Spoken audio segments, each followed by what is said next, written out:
Juegos del Olimpo. O sea, un tipo que ahorita debe estar ya encima del top 50.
Sí, no siempre bien remunerado, pero por supuesto la satisfacción grande que queda de poner la frente en alto y mirarles a los niños y decirles una nueva jornada de dignidad y coherencia es invaluable. Imagina, invaluable. Invaluable, la verdad tú lo has dicho, María Isabel. Bien, estamos listos, una mañana nublada en Quito, por cierto, pero desde luego nosotros les tenemos temas interesantes como el que sigue ya mismo. Así Carlos Soria, abogado defensor de Olavini, está aquí en los estudios de Pichincho Universal. Recuerden que Olavini, su defensa, ha pedido que el presidente Lenín Moreno rinda su versión en este proceso, que es un proceso, por cierto, demasiado extraño. Sí, y que merece la pena recordar cuáles son los elementos en los que se ha incurrido de atentado a los derechos humanos de esta persona, que hasta ahora pues no se advierten exactamente los motivos por los cuales está detenido. Nadie lo sabe, ¿eh? Nadie lo sabe. ¿Por qué lo detuvieron? Bueno, vamos a conversar con Carlos Soria en los próximos minutos. 7:50. Marcelo Espinel, director de proyectos de la Fundación Ciudadana y Coordinación del Observatorio Legislativo. Y pasaremos revista al futuro del Consejo de Participación Ciudadana y Control Social, que, por cierto, se ha advertido que ya serán entregadas el día de hoy las credenciales finalmente a los consejeros electos. ¿Luego de cuántos días han pasado? 2 meses han pasado desde las elecciones. Sin precedentes. Increíble. Sin precedentes. A las 8:30 se produce este importante evento, luego de inmediato prácticamente serán posesionados en la Asamblea Nacional. Ya se habla ahí de una mayoría de 4, ¿no? Pues son 7. ¿A quién lo van a nombrar como presidente del organismo? Pues se lo sabrá también en las próximas horas. A las 8:10, Mario Pazmiño, exdirector de Inteligencia Militar y consultor internacional en Seguridad y Defensa. Acuérdense que Mario Pazmiño pues estuvo vinculado en alguna medida a este tema de la seguridad. ¿Qué pasa en el sistema penitenciario? pues lo vamos a indagar y a conversar con nuestro invitado a las 8:10. También será interesante consultarle acerca de la información de inteligencia que se filtra a través de ciertos portales. Bueno, muchas gracias. Y Quinto Lucas, finalmente, ex canciller y experto en temas internacionales, caso Julian Assange. ¿Cuáles son los entretelones actualizados en esta jornada? Amigas y amigos, acompáñenos hasta las 9 de la mañana.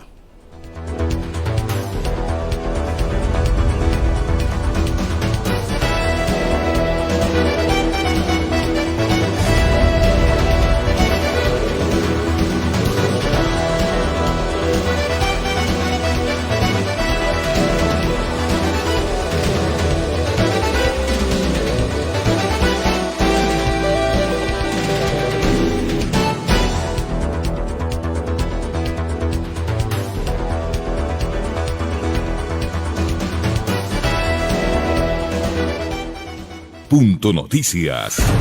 Exploramos nuevos formatos y contenidos. Investigación de fondo. Análisis y reflexión. María Isabel Ceballos y Washington Yepes asumen este nuevo reto. Punto Noticias, tercera emisión. 17 horas. María Isabel Ceballos y Washington Yepes comparten un diálogo con el invitado.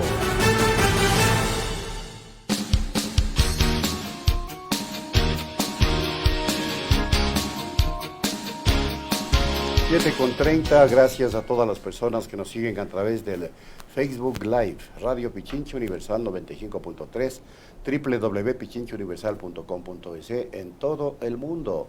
Gracias también a la presencia de Carlos Soria, abogado defensor de Olavini. Buenos días, doctor, ¿cómo está? Buenos días, muchísimas gracias por el espacio. Doctor, queríamos comenzar solicitándole un pequeño resumen de lo que ha sido este caso, claro, actualizado a la fecha, y conectar evidentemente con el reciente pedido de incluir una versión del presidente Lenín Moreno en el proceso que se sigue contra, de la defensa más bien, de Olavini. Por favor. Claro, con mucho gusto. Es importante recordar quién es Olavini. Olavini es un informático sueco de 37 años de edad, que vino al país en el año 2013 como parte de una empresa a la cual él pertenecía en el 2013, que se llama ThoughtWorks.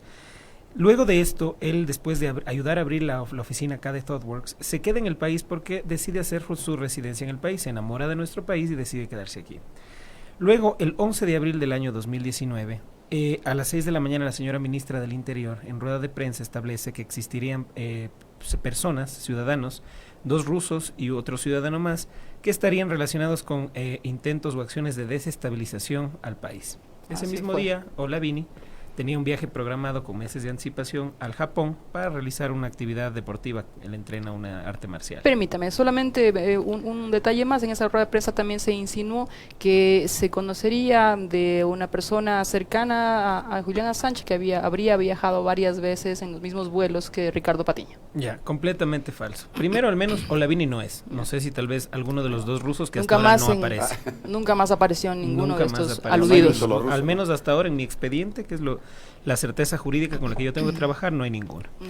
Luego de eso, y esto coincide con la salida de Julian Assange de la embajada, entonces eso es lo único que nosotros sabíamos hasta ese momento. Luego, después de casi 15 horas sin que él tenga un profesional del derecho a su lado, bajo amenazas de que si es que no firmaba una hoja de lectura de derechos en español, buscaban primero a rusos, después se establecía en la orden fiscal que era un suizo y terminaron deteniendo a un sueco.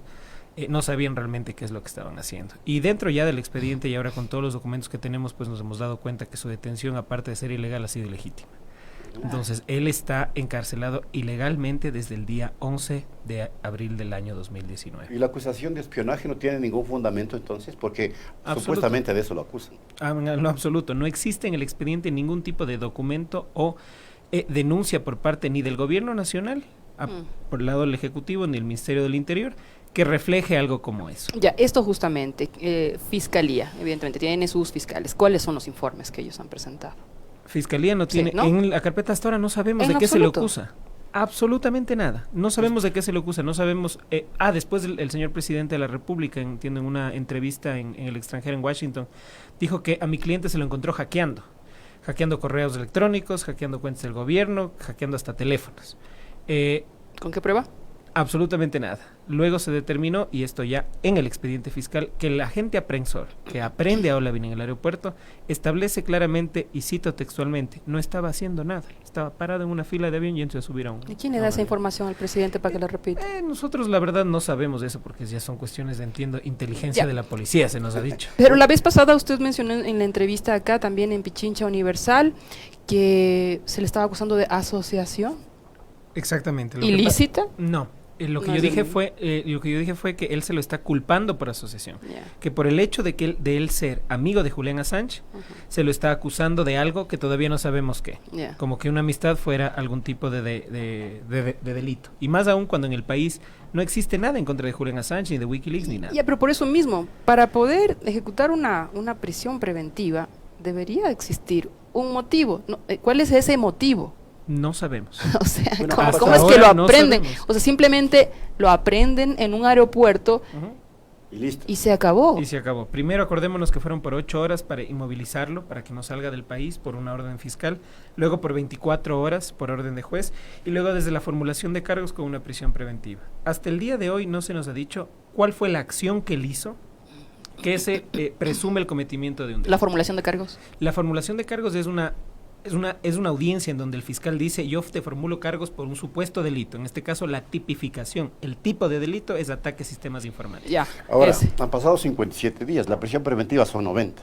¿Se Eh, estaría esperando eso para eventualmente dejarle en libertad, puesto que no tiene ninguna prueba? La fiscalía no presenta nada. Como nosotros sabemos, en la legislación ecuatoriana la prisión preventiva puede durar hasta un año. Hasta un año, es Hasta tremendo, un ¿no? año. Claro. Terriblemente. Es un porque abuso aquí brutal de eso. Es un abuso del derecho, es un abuso del poder, y todo lo que se ha dado durante todo este caso ha sido precisamente un reflejo de eso.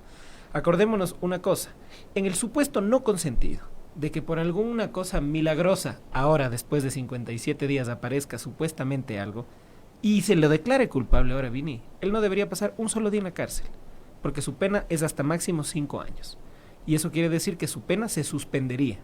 Entonces, mantenerlo en prisión en este momento es simplemente abusar del derecho para mantener a una persona sin cargos en la cárcel. ¿Por qué se suspendería la pena? Es por la legislación ecuatoriana. La legislación establece que cuando una pena llega hasta 5 años, uno puede pedir la suspensión condicionada de la pena. Entonces, lo que tendrá que hacer Olavini en ese supuesto no consentido es dar de ¿Salir? comer a ancianos, pintar casas, fachadas o alguna cosa. Ahora, Ya. ¿por qué nunca se presentó un recurso de habeas corpus? Me sigo preguntando yo. No Si es sé. que no hay ninguna argumentación jurídica para la detención. A ver, del el señor recurso de Vini. habeas corpus es una acción que se establece en contra de una detención ilegítima, es decir, que no haya sido ordenada por juez competente. Ah, ya. En este caso existen dos audiencias en donde se determinó por parte de un juez la detención. Ahora, esa es una parte. La otra parte en la cual estamos trabajando, y puedo decir, se va a presentar un recurso de habeas corpus en los próximos días, es sobre la capacidad o la forma en la que está detenido Olavini. Acordémonos que es un ciudadano que no habla el español, es vegetariano, está en un centro de detención provisional que está completamente hacinado. Entonces, las circunstancias de él como persona dentro de esta detención, que ya ha sido incluso observada, por decirlo menos, por parte del Grupo de Trabajo de Detenciones Arbitrarias de la ONU, y ha pedido explicaciones al Ecuador, es precaria. Entonces nosotros, en este sentido, y en base a ese habeas corpus, buscaremos nuevamente la libertad de una persona procesada, porque hasta ahora él sigue siendo inocente hasta que no se compruebe. Ahora, lo ¿cuál es el contrario. argumento fundamental para que ustedes hayan llamado al presidente Moreno, a María Paula Romo, ministra del Interior, y al secretario particular, Juan Sebastián Roldán? Gracias al mismo fiscal que lleva la causa. Ya. El mismo fiscal en las 3 audiencias ha establecido que, en base a las declaraciones de la señora ministra del Interior, del señor presidente de la República y de otros personeros del gobierno, se ha identificado a Olavini como un posible delincuente. Entonces, si es que en base a eso la fiscalía formuló cargos, yo creo que lo más pertinente es llamar a esas personas a que nos digan: bueno, entonces ustedes dieron esta declaración, ¿sobre qué base? Acordémonos que la señora ministra del Interior estableció y dijo que en las próximas horas entregarían información a la Fiscalía. Hasta el día de hoy, y luego de 3 requerimientos de certificaciones por parte de la defensa, no tenemos absolutamente nada en el expediente. ¿Y el presidente tiene que ir obligatoriamente o puede delegar a alguien? El señor presidente, no, pues las declaraciones del señor Son presidente de él. fueron de él. Entonces, el señor presidente, yo creo que en respeto al Estado constitucional de derechos al cual se debe y por el cual fue elegido, Y además lo he dicho muchas veces, que él está presto a colaborar siempre con todas las autoridades de la Y en independencia estos judicial. casos mucho más. Más aún cuando tú sales en una entrevista y dices se lo encontró hackeando. Claro. Entonces quisiéramos saber cuáles fueron los motivos que lo llevaron a establecer esta declaración, ya que en el expediente no tenemos nada, ya que la policía judicial, en base a las pericias que hizo, no pudo establecer absolutamente nada. Entonces no nos queda más que llamarle al señor presidente y a la señora ministra para que nos digan, porque nosotros como defensa no sabemos nada de qué es lo que Ya, Pero la importante fiscal- es- una cosita más, sí. la fiscal tiene la obligación de acatar este pedido, esta solicitud que Claro hace que la sí. defensa. La libertad probatoria, que es lo que establece como defensa técnica, le permite a los abogados de cualquier procesado, en base a su estrategia jurídica, Ya. pedir cualquier tipo de pruebas. Correcto. Siempre y cuando sean, digamos, pertinentes. Yo no puedo llamarle a declarar, yo no sé, al presidente de Francia. Pero en este caso sí, porque tienen referencia directa e inmediata con el proceso investigativo. Entonces yo puedo, y es más, el fiscal, en uso de sus atribuciones, porque él no está simplemente para acusar, él está para encontrar la verdad, Exacto. así sea si se equivocó o si es que está haciendo lo correcto. Pruebas de cargo y de descargo. En este caso sería una prueba de nosotros de descargo, porque queremos saber cuál es la información que tiene el gobierno y que hasta ahora no ha sido puesta en nuestro conocimiento. Ya. Entonces, para precisar, 1, la motivación para solicitar esta rendición de versiones de estas altas autoridades viene del fiscal del caso. Así es. Ya. 2, las declaraciones del presidente fueron tácitas. Se lo encontró hackeando. Tendrá que decir de dónde sacó esa información. Sí, yo diría que expresas, no tácitas, porque fue exactamente lo que él Expresas. dijo. Ya, ¿sí? expresas. Hay una diferencia Sí, entonces sí. importante A en nivel derecho. jurídico, sí. Perfecto. Bastante. Y finalmente los funcionarios, ¿cuál es la alegación de la cual se les pedirá que rindan versión? Porque insinuaron personas, no dijeron, Exacto. Olavini no dijeron, Nunca. un experto informático sueco. Y No. entonces, ¿cómo es que ata no sé, el juez o quien sea que da paso al tema de la rendición de las versiones a que estas personas vayan y expliquen lo que quisieron decir? A ver, O sea, ¿cómo conectan las dos cosas? qué buena pregunta. Y es más, se la voy a robar y se la voy a preguntar a la señora ministra del Interior y al Gracias. señor presidente. ¿Por qué? Porque nosotros no sabemos cómo es que ellos llegan a la conclusión de que es un ciudadano de 37 años, sueco, amigo de Julian Assange, que ha vivido en el Ecuador por más de 5 años, que ha pagado sus impuestos aquí, que tiene su actividad económica aquí, que tiene su actividad sentimental aquí, y que luego digan, no, él primero es el que está haciendo acciones de desestabilización, acordémonos que fue por eso. Después en la tarde la policía, cuando lo aprende, saca un tuit que luego borra y dice, hemos capturado a un ciudadano, creo que no sé si dijo sueco o suizo, pero no estoy seguro, a un ciudadano que compartía información a través de redes sociales, como si eso fuera un delito.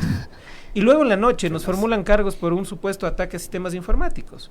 O sea, nada en esta historia tiene relación o tiene algún sentido de raciocinio o lógica. Había que agarrar a alguien para Exacto, poder justificación satisfacer el hambre expiatoria. Exactamente. Pero Ahora, esto sería grave, ¿no? Terriblemente grave, y no lo decimos nosotros porque sería nuestra responsabilidad. Ajá. Y en base a todo lo que ha pasado y a todas las evidencias dentro del proceso y de la detención, es la ONU, son los relatores de la ONU y los relatores de la Comisión Interamericana de Derechos Humanos que dicen, hey, un momentito Ecuador, yo necesito que tú me expliques qué es lo que está pasando. Exactamente eso le iba a Eso preguntar, iba. porque el 22 de mayo la ONU y la CID pidieron al gobierno de Ecuador que explique esas razones. ¿Qué respuesta han tenido? Perdón, una corrección, entiendo que el oficio fue el 7 de mayo. El 7 de mayo, ya. El 7 de mayo. Ahí le 3 pidieron semanas. al Ecuador, ante su representante, el representante del Ecuador en Ginebra, que solicite a su vez al ministro de Relaciones Exteriores y a su vez pues al presidente y al gobierno del Ecuador una respuesta formal sobre inquietudes que ellos tienen sobre la base de todo lo que pasó durante la detención de Olavini. Y ellos me imagino que tienen mucha información, porque además la información que ellos están diciendo como antecedente es precisa y es correcta. Entonces lo que están diciendo es, a ver, un momento, según la información que yo tengo se estaría cometiendo estos atropellos a los derechos humanos de una persona. En este caso, un ciudadano sueco que responde los nombres de Olavini. Y piden las explicaciones, y es más, dicen, usted tiene 60 días, señor Ecuador. Ya. Si en 60 días, con o sin su respuesta, yo haré mi pronunciamiento. Ya. Nosotros nos hemos, como defensa técnica de Olavini, adherido a esa solicitud y hemos presentado en Ginebra una solicitud de opinión al grupo de trabajo de detenciones arbitrarias. Esto fue presentado, si no estoy mal, el día de ayer, Ya. en donde nos sumamos a la preocupación y solicitamos ya formalmente al grupo que se pronuncie y nos entregue una opinión. En caso de que esa opinión salga como resultado, como así debería ser, Claro. de ser, de que esta detención fue ilegal y arbitraria, ya no te está diciendo la defensa, ya no te está diciendo el ciudadano que está preso, ya no te está diciendo la opinión pública, ya no te están diciendo los expertos informáticos. La ONU te está diciendo que su detención fue arbitraria. Por lo tanto, deberías excarcelar a esa persona de forma inmediata, porque no has presentado ninguna prueba en contra de él. Y en ese caso, funcionarios que habilitaron esta violación de derechos humanos tendrían que hacerse cargo de sus acciones. Todos tendrán que responder. Y eso es algo que quiero ser muy enfático como defensa de Olavini. Independientemente de que la fiscalía por algún motivo diga, ¿saben qué? Hasta aquí, perdónenme, sáquenle nomás, las violaciones ya se cometieron. Y esas violaciones tienen que ser responsabilizadas a alguien, en este caso al gobierno del Ecuador y a todo el aparataje estatal que intervino en estas violaciones. Una cosita, el 29 de mayo la justicia ecuatoriana negó la libertad bajo fianza a Olavini. Da la impresión de que en el país no pasaría mayor cosa esto de la rendición de la adversión, quizá pueda tomar tiempo, se dilate, etcétera. Pero los tiempos de la CID, en cambio, o de la ONU más bien, son ya delimitados, 60 días. Son así. Independientemente de lo que pase dentro del proceso, a los 60 días ellos dirán, ¿me respondió o no me respondió el Ecuador sobre la respuesta? Yo opino esto, y es más, Olavini me ha pedido una opinión y mi opinión es esta. Ya, y jurídicamente, ¿cómo decanta en que la justicia acoja ese pronunciamiento y pueda hacer lo que tengan que hacer? La opinión del grupo es una opinión, es decir, no tiene fuerza coercitiva dentro del Estado, porque eso sería una intromisión terrible dentro de la soberanía. Exacto. Pero existen formas, ya como estrategia jurídica no las puedo revelar, en la que nosotros podremos argumentar esa opinión para hacerla efectiva dentro del país. Existen algunas formas. Depende de lo que pase en estos días, nosotros escogeremos la primera. Estamos preparadas para todas, pero escogeremos la que más convenga a los intereses en este caso. Y la primera debería ser de coherencia moral, o sea, de peso decir, moral. Señores, por último, nosotros dijéramos, vean, se equivocaron, está bien, se asustaron, no sabían qué hacer, les dijeron esto, les malinformaron, lo que ustedes quieran, pero dejen de cometer el atropello, dejen de hacerlo, porque esto le va a pasar una factura muy cara al Ecuador. Eso le iba a preguntar, ¿esta situación está configurando un estado de persecución? Olavini es el primer argumentación jurídica. perseguido político del gobierno de Lenín Moreno. Él es el primer preso político del gobierno de Lenín Moreno. Entonces, si la pregunta es, ¿se ha politizado esto hasta el punto? Exactamente, esa es la pregunta. Hasta el punto de que tengo injerencia en la justicia, es así. No nos olvidemos lo que pasó en la audiencia de caución. La ley establece que la caución es la regla general, es decir, para todos los delitos existe fianza, menos para 4.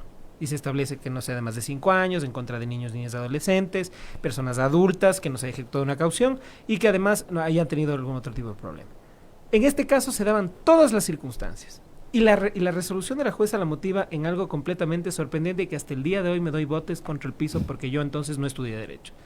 Dijo textualmente que como la Fiscalía no ha encontrado cuál fue el crimen que cometió y por lo tanto no se puede establecer una víctima, no puede fijar un monto de fianza. Increíble, claro, lo dijo la vez pasada, es insólito, es insólito, o sea, como no hay una víctima, no sé, póngale nomás, no sé qué hacer, como no hay una víctima, sígale manteniendo preso. Se atropella el principio de inocencia.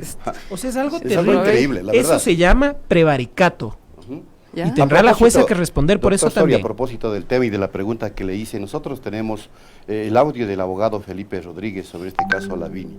Este audio está circulando en las redes sociales y dice que es persecución política, él también lo asegura. Lo vamos a escuchar para luego seguir comentando el tema. A ver, vamos, adelante. Y ahora tienen un sueco y no saben qué hacer. Están desesperados.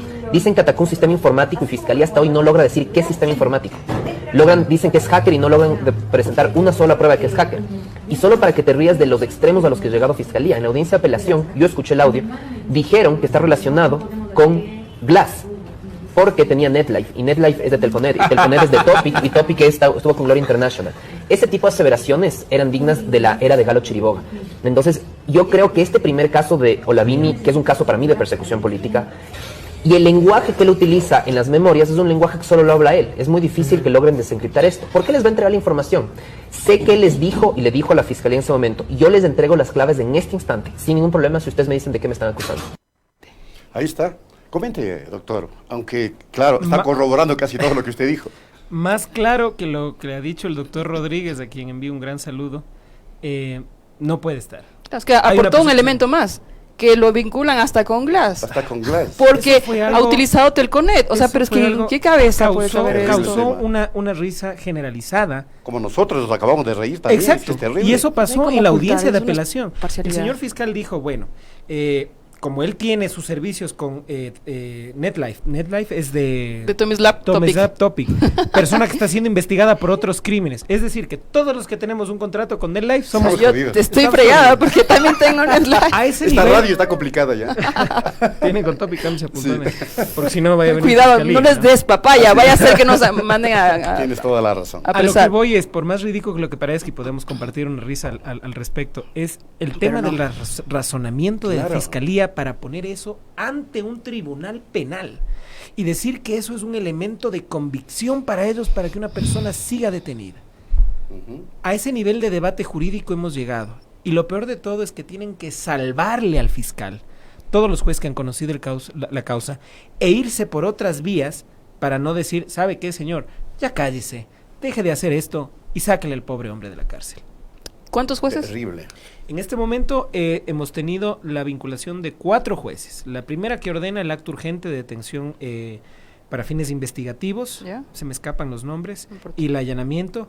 Luego tuvimos al juez de la audiencia de formulación de cargos, Harry Navarrete, que dictó la prisión preventiva. Y luego los jueces Favara y...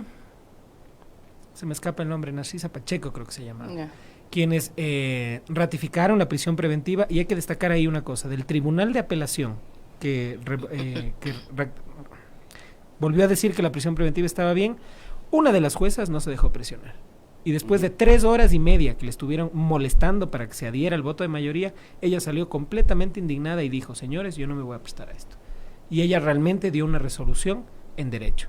Y luego después la jueza de instrucción, que es una jueza de inferior, es una jueza inferior por cómo funciona nuestro sistema, en la audiencia de caución que ya salió de todos los cabales. O sea, fue algo, incluso en un momento desalojó la sala y el embajador de Suecia que estuvo aquí, que vino desde Bogotá, se levantó y le dijo, yo no voy a salir a ningún lado porque yo tengo el derecho de estar aquí. Muy bien. El señor embajador de Suecia que estuvo aquí es como si estuviera el primer ministro de Suecia Claro. sentado acá. Y la señora jueza pidió desalojar la sala, incluso no importándole absolutamente nada. ¿Qué plazo tiene la fiscal para que se cumpla lo solicitado por ustedes en cuanto a la comparecencia del presidente? Debería ser y otros inmediata. Y esa es otra funcionarios? cosa que ya nos llama la atención y lo denunciamos públicamente. Cada vez que nosotros pedimos algo se nos trata de frenar. Indique la Ahí está, oportunidad. lo que decía. Entonces es la fuerza del Estado haciendo presión, no nos dejan hacer una defensa técnica. Las versiones son un chiste, hemos llamado a rendir versión a todos los policías que estuvieron durante la detención. Y al momento que nosotros hacemos las preguntas, el mismo fiscal les dice, les recuerdo que está en una versión libre y voluntaria. Si usted no quiere contestar, puede no hacerlo. Le hago Como una, si fuera. una No lo puedo pregunta. creer. Sí. Muchísimas gracias a todos quienes se han conectado. Nuevamente, por 3 multiplicada la audiencia, por ejemplo, en Facebook. Muchas Y gracias. están muy conectados con este caso y recibe todo el apoyo, Lavini, de muchísima gente Muchas acá gracias. y el nuestro además. Freddy Rosillo dice, ante el evidente abuso contra Olavini, cuando vuelva la justicia al Ecuador, ¿será que Diana Salazar pueda terminar respondiendo por sus actos? Bueno, él dice en la cárcel, no quiero repetir aquello, pero finalmente está también en la responsabilidad de la fiscal el actuar. Yo En les voy a decir relación una a la cosa, historia, y bien o mal. aunque parezca antagónico, yo confío en la fiscal general actual. ¿Ya? Y le voy a decir por qué. Independientemente de que haya no sacado 10 sobre 20, de que haya dicho en su alocución oral que la prisión preventiva debería ser de primera, yo confío por qué. Porque tiene una responsabilidad tan grande. Porque es una persona joven que tiene la oportunidad de brindarle al Ecuador una certeza jurídica en cuanto a las persecuciones que se están haciendo y que las mismas sean en derecho, es decir, cuando se hayan cometido delitos, cuando hayan presunciones del cometimiento de delitos, no por presiones políticas. Ujú. Eso es la responsabilidad más grande. Y eso es lo que debemos multiplicar. Si yo no creyera en el sistema, aunque me golpee todos los días, aunque me dé duro y en este caso no lo pueda entender, yo tengo que seguir confiando en el sistema judicial ecuatoriano. Y esa es la responsabilidad que tienen las máximas autoridades de esas instituciones. Hacer prevalecer el derecho por sobre cualquier otra cosa. Correcto, muchas gracias, doctor, por nada. habernos acompañado. Muy interesante este diálogo. Interesantísimo diálogo. Y hay que darle seguimiento. Si es que no se lo hacen otros medios, acá lo tiene. Muchas gracias. Muy Correcto. amable, Gracias a doctor. ustedes. Carlos Soria, abogado defensor de Olavini, aquí en Punto Noticias. Volvemos. Acá poquito también.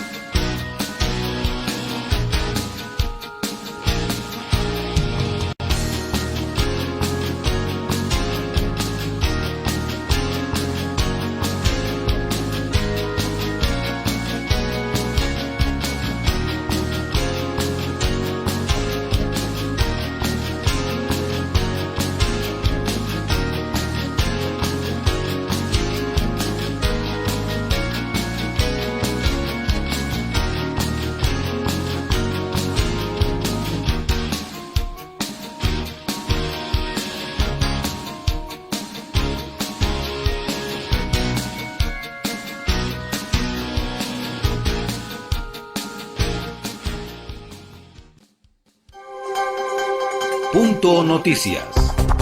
Estamos cerca de usted.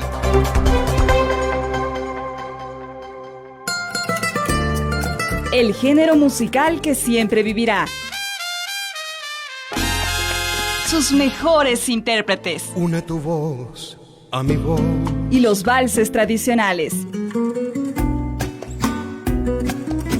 Todos los domingos a partir de las 6 horas. Boleros y valses por Pichincha Universal.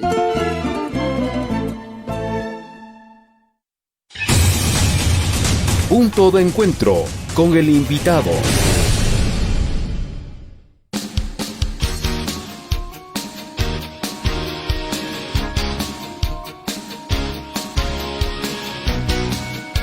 Continuamos, amigas y amigos. Muchas gracias por esa creciente y multitudinaria audiencia, porque maravillosa audiencia. Tenemos cualquier cantidad de audiencia y esto nos congratula sobremanera y obviamente incrementa nuestra responsabilidad. Temas como el que sigue, vamos de inmediato a hablar sobre Consejo de Participación Ciudadana. Participación Ciudadana, que debe posesionarse en los próximos minutos, ¿no? 8:30 de la mañana estaba previsto que se entreguen las credenciales respectivas a los 7 miembros principales y a los 7 suplentes. Sobre el tema, vamos a hablar con Marcelo Espinel, director de proyectos de la Fundación Ciudadana y coordinador del Observatorio Legislativo. Buenos días, ¿cómo está, bienvenido. Marcelo? Washington, muy buenos días. María Isabel, muy buenos días. Para mí es un gusto estar por aquí y un caluroso saludo para su distinguida audiencia.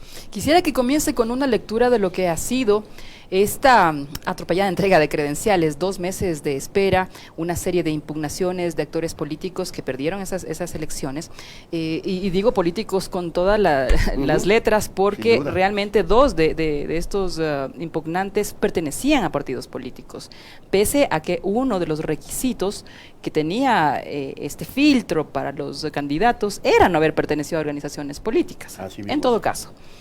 Por favor, su lectura, más allá de la mía, que me interesa poco ahorita. Bueno, el proceso atropellado no inicia a partir de los procesos de impugnación. Okay. Creo que este proceso atropellado inicia desde el tratamiento de las reformas de la Ley Orgánica del Consejo de Participación Ciudadana en la Asamblea Nacional, cuando ya dentro de la propuesta se contemplaban varias inconstitucionalidades. Incluso desde la Fundación presentamos, ya cuando se aprobó la ley, una acción de inconstitucionalidad de la ley que recién fue admitida a trámite por la actual Corte Constitucional. No se puede pretender que dentro de un proceso electoral como fue la elección del Consejo de Participación Ciudadana, por ejemplo, se impida la realización de espacios de promoción de los candidatos, cuando eso claramente afecta al derecho al acceso a la información pública y al voto informado. Permítame, ¿eso fue una reforma en curso de lo que estaba la campaña? De hecho, no fue en curso de la campaña, ¿No? sino desde la misma propuesta que vino desde el Ejecutivo para reformar la ley, ya señalaban claramente que se impedía a los candidatos, en este caso, hacer campaña fuera del pautaje que otorgaba el Estado. Ya, y eso acogió el CNE para... Eso acogió primero la Asamblea Nacional. Ya, por favor, háblenos de los tiempos para tener la precisión. Por supuesto que sí, esto fue en junio, esto fue en marzo del año 2018, ¿Ya? Cuando la Asamblea Nacional aprobó a la larga todo el proceso para realizar la elección de los candidatos al CPCCS. Entonces el problema madre empieza a nacer en las reformas de la Ley Orgánica del Consejo de Participación Ciudadana. El CNE lo que hizo fue aplicar la ley que aprobó la Asamblea Nacional. Entonces, desde aquí ya teníamos Hay un tema anterior ahí, ¿no? problemas. El anexo 3. Claro, y el anexo 3 de la consulta popular, que era bastante ambiguo, que no solo señalaba las potestades del Consejo Transitorio para evaluar autoridades y designar autoridades, sino este nuevo régimen en el cual los ciudadanos teníamos el derecho de elegir a los consejeros de participación ciudadana y control social. Ya, recapitulo. Un anexo ambiguo, febrero del 2018, aprobado en consulta popular. Marzo del 2018, aprobación de una reforma para la aplicación de esta pregunta en la Asamblea Nacional. Esto ya limitó algunos espacios. ¿Cuáles fueron exactamente? Porque recuerdo que para entonces teníamos la discusión de que habría cualquier cantidad, miles de organizaciones, cómo iban a hacer para el tema de seleccionar cuáles eran los candidatos por los cuales votar. Incluso recordará el tema del título universitario. Que también fue motivo. Nos guste o no nos guste, y eso es un debate mucho más profundo, vulnera un derecho fundamental, que es el derecho a elegir y ser elegido. Considerando que apenas el 20% de la población puede acceder a estudios universitarios. Entonces teníamos ya problemas previos y que tenían que ser solventados. Viene el proceso con el CNE, que tuvo que emitir una serie de reglamentos, y dentro de estos reglamentos, para poder llevar a cabo esta elección, creo que lo más preocupante fue, primero, haber establecido que podíamos elegir únicamente a 3 hombres, a 3 mujeres y un representante de nacionalidades indígenas, y que eso vulneraba la libertad del voto. ¿Qué pasaba si usted, María Isabel, decía, no, yo quiero un consejo integrado por 7 mujeres o por 7 hombres? Y así mismo cuando dividimos las papeletas. Ese fue un tema. Ese fue, creo que tal vez... uno de los más polémicos, ¿no? Sí, realmente sí, porque eso impedía que se pueda determinar cómo calcular los votos nulos, y eso fue un debate que lo tuvimos como cerca de 3 semanas. Que fue una trampita justo para los votos nulos, para multiplicar por 3, no sé qué. O sea, realmente fue muy complejo, muy complejo. Ahora, aquí hay que ser muy claro.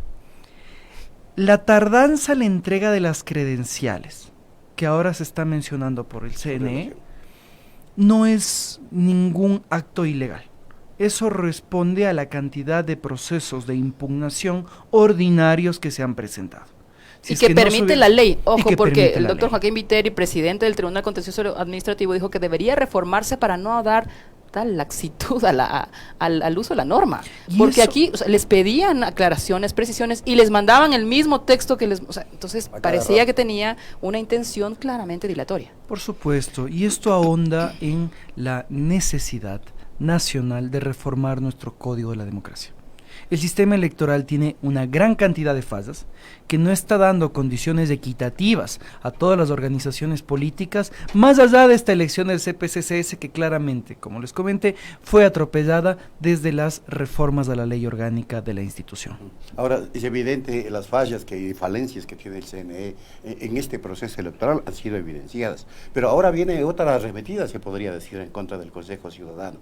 Se está planteando que se eliminen ciertas atribuciones que tiene este importante ente. ¿Cuáles podrían ser esas atribuciones que se pretende eliminar? Aquí, en una manera de educación a la ciudadanía y de compartir esta información con la ciudadanía, hay que diferenciar las atribuciones que tenía el Consejo Transitorio presidido por Trujillo, que son, en este caso, estas de evaluar a las autoridades designadas por la institución y también designar autoridades de control. El Consejo Definitivo, electo en las urnas, tiene 3 atribuciones muy claras: designar autoridades de control, es decir, no evaluarlas; promover la participación ciudadana; y fomentar la lucha contra la corrupción. Y tal vez la atribución que está en duda, que se está discutiendo con la ciudadanía, es si es que el Consejo de Participación Ciudadana, electo en las urnas, este consejo que fue creado a partir de la Constitución del 2008, debería designar o no autoridades de control. Si tal vez esta designación debería volver o no a la Asamblea Nacional, con tal vez algunos matices relacionados a incorporar componentes de participación ciudadana dentro de los procesos de designación de la Asamblea Nacional. Pero esto, Washington, requiere siempre el pronunciamiento de la Corte Constitucional. Si se quiere reformar la Constitución a través de un proceso legislativo, si se quiere enmendar la Constitución a través de un proceso legislativo, o si se quiere convocar un proceso de consulta popular, ya sea por parte del presidente de la República o a través de procesos de recolección de firmas, como lo han anunciado en días pasados. Ahora, primero yo, dos preguntas en la siguiente interrogante. ¿Cómo es que hay un comité de reinstitucionalización autodenominado, autoconvocado, autoconformado, que se plantea una consulta para desaparecer a la entidad, que es una función del Estado, y que fue en la nueva Constitución pues consagrada como una función del Estado? Consecuentemente, debería ser una misma Asamblea Constituyente la que la haga desaparecer, pues, doctor. Bueno, ¿o no? en este punto, yo creo que hay que puntualizar dos aspectos. El Consejo de Participación Ciudadana como tal no es una función del Estado. El Consejo de Participación Ciudadana exactamente es parte de la función de transparencia y control social, doctor, que es la función. Al afectar la estructura del Estado, es necesario que la Corte Constitucional establezca si eso tiene que hacérselo a través de un proceso de reforma constitucional que implica que la Asamblea Nacional discuta el texto constitucional modificatorio y que después, a través de un referéndum ciudadano, la ciudadanía en las urnas diga si está de acuerdo o no con este cambio, o que la Corte Constitucional diga la eliminación del Consejo requiere la convocatoria de una Asamblea Constituyente. En ese sentido, la Corte Constitucional es la que tendría la pelota en su cancha para determinar si es que lo propuesto por este Comité de Reinstitucionalización procede por determinado camino o no.